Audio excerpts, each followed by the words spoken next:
Is poverty a choice or a circumstance? This question has perplexed scholars, policymakers, and social activists for decades.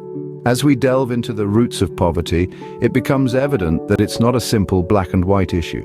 Poverty is a multifaceted problem, deeply entwined with social, economic, and political factors that often operate beyond an individual's control. The World Bank estimates that over 700 million people currently live in extreme poverty, surviving on less than $1.90 a day. Yet these figures are not mere statistics. They represent real people with real stories, often trapped in a cycle of poverty that spans generations.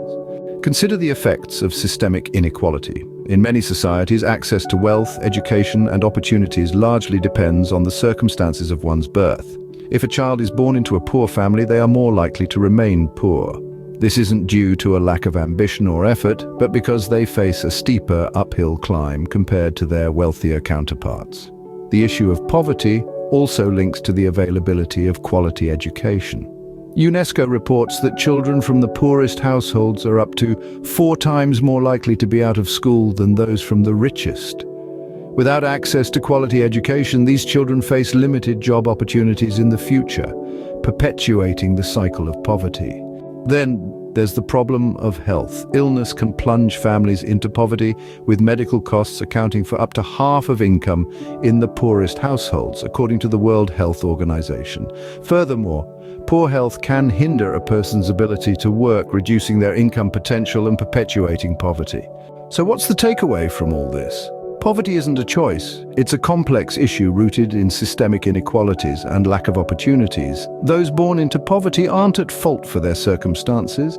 They are victims of a system that often fails to provide the necessary social safety nets and equal opportunities for all. In conclusion, understanding the roots of poverty is the first step towards finding effective solutions.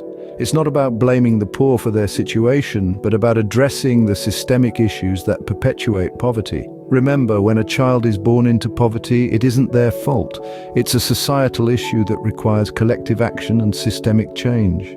So the next time you encounter poverty, remember, it's not a choice. It's a circumstance often beyond an individual's control. With empathy, understanding, and action, society can help break the cycle and create a world where poverty is a thing of the past.